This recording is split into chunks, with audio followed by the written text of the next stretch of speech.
사도신경으로 우리의 신앙을 고백하며 새벽 예배를 하나님께 올려드리겠습니다.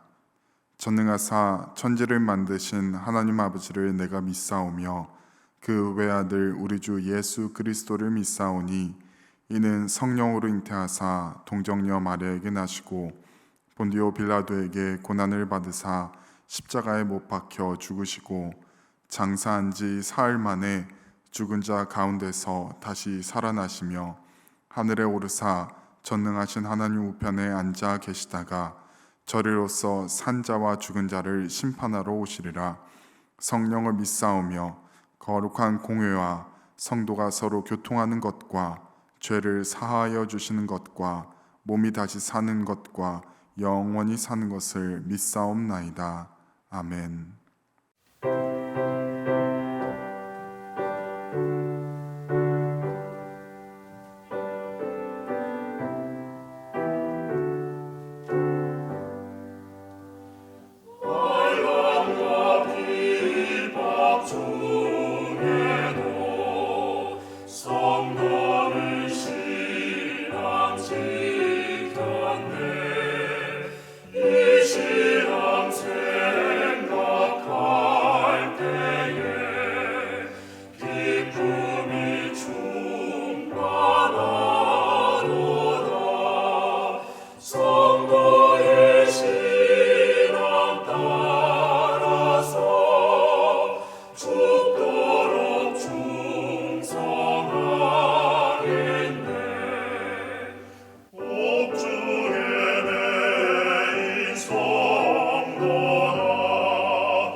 오늘 하나님께서 주신 말씀은 스가랴 12장 1절부터 14절 말씀입니다. 이스라엘에 관한 여호와의 경고의 말씀이라.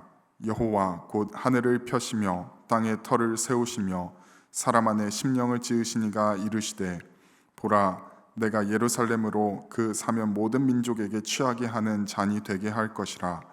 예루살렘이 에워싸일 때에 유다에까지 이르리라. 그날에는 내가 예루살렘을 모든 민족에게 무거운 돌이 되게 하리니 그것을 드는 모든 자는 크게 상할 것이라. 천하 만국이 그것을 치려고 모이리라. 여호와가 말하노라. 그날에 내가 모든 말을 쳐서 놀라게 하며 그 탄자를 쳐서 미치게 하되 유다 족속은 내가 돌보고 모든 민족의 말을 쳐서 눈이 멀게 하리니 유다의 우두머리들이 마음속에 이르기를 예루살렘 주민이 그들의 하나님 만군의 여호와로 말미암아 힘을 얻었다 할지라. 그날에 내가 유다 지도자들을 나무 가운데에 화로 같게 하며 곡식단 사이에 횃불 같게 하리니 그들이 그 좌우에 에워싼 모든 민족들을 불사를 것이요 예루살렘 사람들은 다시 그 본 곳 예루살렘에 살게 되리라. 여호와가 먼저 유다 장막을 구원하리니 이는 다윗의 집의 영광과 예루살렘 주민의 영광이 유다보다 더하지 못하게 하려 함이니라. 그날에 여호와가 예루살렘 주민을 보호하리니 그 중에 약한 자가 그날에는 다윗 같겠고 다윗의 족속은 하나님 같고 무리 앞에 있는 여호와의 사자 같을 것이라. 예루살렘을 치러 오는 이방 나라들을 그날에 내가 멸하기를 힘쓰리라.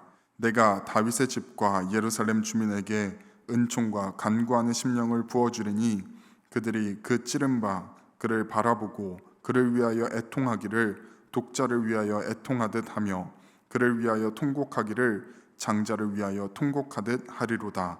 그날에 예루살렘에 큰 애통이 있으리니 무깃도 골짜기 하다드 림몬에 있던 애통과 같을 것이라. 온 땅 각 족속이 따로 애통하되 다윗의 족속이 따로 하고 그들의 아내들이 따로 하며 나단의 족속이 따로 하고 그들의 아내들이 따로 하며 레위의 족속이 따로 하고 그들의 아내들이 따로 하며 시므이의 족속이 따로 하고 그들의 아내들이 따로 하며 모든 남은 족속도 각기 따로 하고 그들의 아내들이 따로 하리라. 아멘. 기도하겠습니다. 하나님 아버지, 저희를 이 새벽에 깨워주시고 주님 앞에 나와 예배 드릴 수 있게 하심에 감사드립니다. 지난 밤을 넘기지 못하고 오늘을 보지 못한 이들이 참 많습니다. 저희들을 간밤에도 지켜주셔서 오늘 하루를 살도록 허락해 주셨는데 하나님의 뜻에 맞게 살아가는 저희들이 될 수 있도록 도와주시옵소서. 오늘 하루를 저희 마음대로 사용하는 것이 아니라 하나님께 쓰임받는 도구가 되게 하여 주시옵소서. 예수님의 이름으로 기도했습니다. 아멘. 할렐루야. 이 새벽에 나오신 성도님들께 하나님의 사랑과 은총이 가득하시길 간절히 소망합니다. 오늘 말씀을 통해 하나님의 음성을 듣고 그 말씀에 순종하는 저와 성도님들이 되기를 원합니다. 오늘 설교 제목은 2가지 회복의 약속입니다. 오늘 우리가 읽은 스가랴 12장은 이스라엘의 회복에 대한 예언을 담고 있습니다. 그리고 이와 같은 이스라엘의 회복에 대한 예언은 8장부터 계속 되고 있습니다. 이스라엘이 회복될 것이고 또 이스라엘을 괴롭혔던 이웃 나라들에 대한 하나님의 심판이 있을 것이라고 예언하고 있습니다. 우리가 읽은 스가랴 12장도 이와 같은 내용을 담고 있습니다. 스가랴 12장 2, 3절을 다시 읽도록 하겠습니다. 보라, 내가 예루살렘으로 그 사면 모든 민족에게 취하게 하는 잔이 되게 할 것이라. 예루살렘이 에워싸일 때에 유다에까지 이르리라. 그날에는 내가 예루살렘을 모든 민족에게 무거운 돌이 되게 하리니 그것을 드는 모든 자는 크게 상할 것이라. 천하 만국이 그것을 치려고 모이리라. 하나님은 예루살렘으로 쳐들어오는 모든 민족을 패하게 하실 것이라고 약속하십니다. 이방 민족들이 별것 아니라고 만만하게 보았던 예루살렘을 굳게 지켜주실 것이라고 하나님은 약속하십니다. 오늘 이 말씀을 듣는 우리에게도 이와 같은 복이 임하길 소망합니다. 우리의 대적들이 사방에서 우리를 치려고 쳐들어와도 하나님께서 그들을 패하게 하시고 성도님들의 사업과 직장과 가정을 안전하게 보호하시길 간절히 소망합니다. 깨어진 가정이 회복되고 어려운 경제 상황 속에서도 형편이 나아지며 직장에서 칭찬듣는 성도님들이 되시길 소망합니다. 여기서 우리가 주목해 보아야 할 것은 스가랴 선지자가 활동하고 있던 당시의 이스라엘의 상태입니다.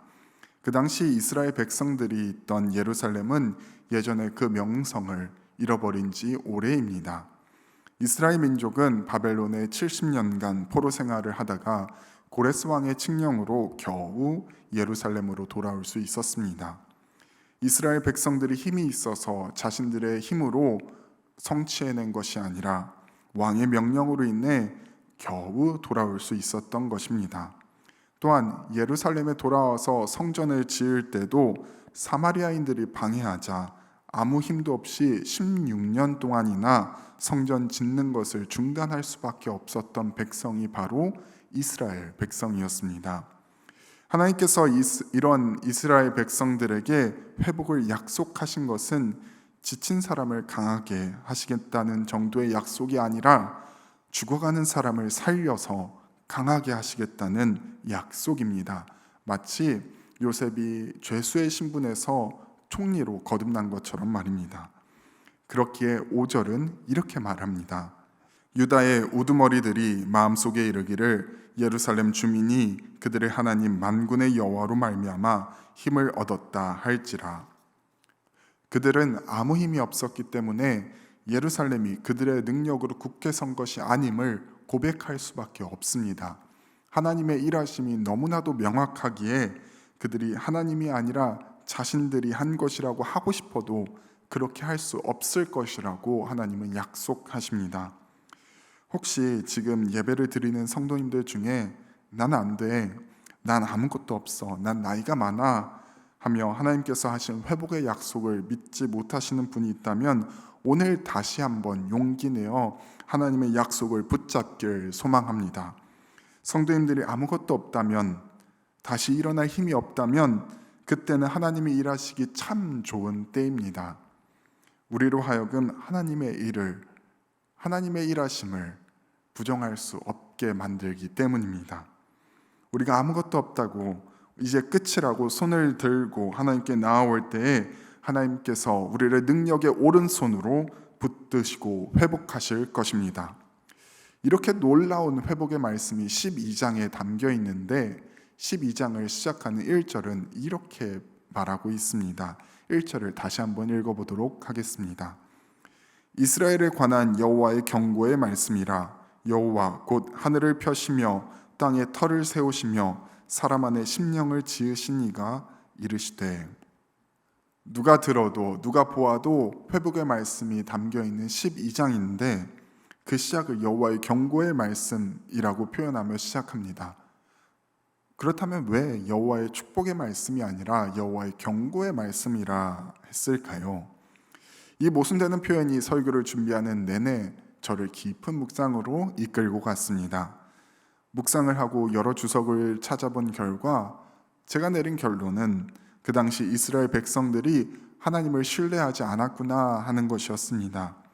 하나님께서 힘도 없고 아무것도 아닌 이스라엘 백성들을 구원하시겠다고, 회복하시겠다고 스가랴서 8장부터 계속해서 말씀하시지만 변하지 않고 이 약속을 믿지 않는 이스라엘 백성들을 보며 축복이 아니라 경고를 하신 것이었습니다. 이스라엘 백성처럼 하나님을 믿지 않아서 축복의 말씀임에도 경고를 받는 것이 아니라 이 축복의 말씀을 온전한 축복의 말씀으로 받아들이는 저와 성도님들 되시길 간절히 소망합니다. 하나님은 이스라엘 백성을 회복해 하시겠다고 약속하신 뒤 또 하나의 약속을 말씀하십니다. 10절을 제가 세 번역으로 읽도록 하겠습니다. 그러나 내가 다윗 집안과 예루살렘에 사는 자들에게 은혜를 구하는 영과 용서를 비는 영을 부어주겠다. 그러면 그들은 나 곧 그들이 찔러 죽인 그를 바라보고서 외아들을 잃고 슬피 울듯이 슬피 울며 맏아들을 잃고 슬퍼하듯이 슬퍼할 것이다. 하나님께서 약속하신 두 번째는 성령을 보내어 회개하게 해주시겠다는 것이었습니다. 하나님께 은혜를 구하고 용서를 빌 수 있도록 성령을 보내주시겠다는 것입니다. 그리고 10절부터 14절까지 남녀노소 모든 민족을 따로 애통하게 하시겠다는 표현을 통해 하나님께서 성령을 모든 민족에게 보내주시겠다는 것을 알 수 있습니다. 이 말을 들으면 회개는 내가 하는 것이지 성령까지 보내어 회개하게 하시나 하고 생각하실 수도 있습니다. 그런데 진정한 회개는 우리의 힘으로 하는 것이 아니라 성령님께서 우리와 함께 하셨을 때 가능합니다. 저는 처음 성령을 받았을 때 중학교 2학년이었습니다. 어린 나이였던 제가 뭐가 그리 잘못한 것이 많았는지 눈물, 콧물 다 흘리며 회개했던 기억이 있습니다. 저만 이런 경험이 있는 것이 아니라 여기 앉아 계신 성도님들도 이처럼 순수하게 회개했던 경험이 다 있으실 것입니다. 그런데 요즘 저의 신앙생활을 뒤돌아보면 이런 순수한 회개가 없어진 것을 종종 발견하게 됩니다. 하나님, 제가 잘못했어요. 제가 이렇게 회개하니 우리 유년부에게 축복을 내려주셔서 많은 아이들을 보내주세요. 혹은 하나님, 제가 회개합니다. 제 자식을 낳게 해주세요. 등등 어느 순간부터 회개에도 목적을 갖기 시작합니다. 이런 회개는 하나님을 나의 목적을 이루는 수단으로 만들어 버리기에 주의해야 합니다. 우리의 회개는 하나님과 거래하는 수단이 아닙니다. 진정한 회개는 회개 자체가 목적이어야 합니다. 하나님은 스가랴 7장 5절을 통해 이미 이스라엘 백성들의 회개가 그들의 목적을 이루기 위한 혹은 관습으로 인한 회개임을 지적하십니다. 스가랴 7장 5절은 이렇게 말하고 있습니다. 온 땅의 백성과 제사장들에게 이르라. 너희가 70년 동안 5째 달과 7째 달에 금식하고 애통하였거니와 그 금식이 나를 위하여 한 것이냐. 이스라엘 백성은 5째 달과 7째 달마다 금식하고 애통하며 회개하였지만 그저 보이기 위한 것일 뿐, 관습에 의한 것일 뿐, 진정으로 그들의 가슴을 찢는 회개가 아니었습니다. 하나님은 돌처럼 굳어버린 그들의 심령에 성령을 보내어 은혜를 구하고 용서를 빌 수 있게 하시겠다고 약속하십니다. 성령님과 함께 회개할 때에 우리는 십자가에 달려 돌아가신 예수님의 희생이 나의 죄로 인함을 고백할 수 있고, 그때 비로소 자신의 외아들을 잃는 것과 같은 찢어지는 심정으로 회개할 수 있습니다. 그리고 이렇게 회개할 때에 우리는 깨끗한 눈으로 우리 곁에 항상 함께하고 계신 하나님과 친밀한 교제를 할 수 있습니다. 오늘의 말씀을 정리합니다. 하나님은 스가랴 12장을 통해 2가지 회복의 약속을 하십니다. 그것은 바로 육의 회복과 영의 회복의 약속이었습니다. 하나님은 이스라엘 백성에게 먼저 육의 회복의 약속을 선포하십니다. 포로 생활에서 돌아와 아무것도 아니고 힘도 없었던 그들을 지켜주시겠다고 말씀하시고 회복시키시겠다고 약속하십니다. 그리고 이 말씀은 하나님을 신뢰하지 않았던 이스라엘 백성에게 엄중한 경고로 다가오게 됩니다. 하나님은 또한 영의 회복의 약속을 하십니다. 성령님을 보내어 진정한 회개를 할 수 있게 하시겠다고 약속하십니다. 우리의 회개가 우리의 목적을 이루기 위한 수단이 아닌 회개 자체가 목적이 되길 소망합니다. 그럴 때 우리는 비로소 가슴을 치며 회개할 수 있고 하나님과 친밀한 교제를 할 수 있습니다. 오늘 이 자리에 성령님께서 임하셔서 진정한 회개가 터져나오는 놀라운 기적이 임하시길 간절히 소망합니다. 함께 주기도문 하심으로 예배를 마치겠습니다. 하늘에 계신 우리 아버지여, 이름이 거룩히 여김을 받으시오며 나라가 임하시오며 뜻이 하늘에서 이루어진 것 같이 땅에서도 이루어지이다.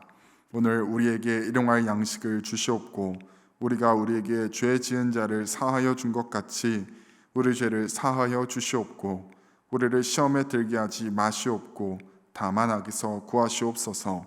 나라와 권세와 영광이 아버지께 영원히 있사옵나이다. 아멘.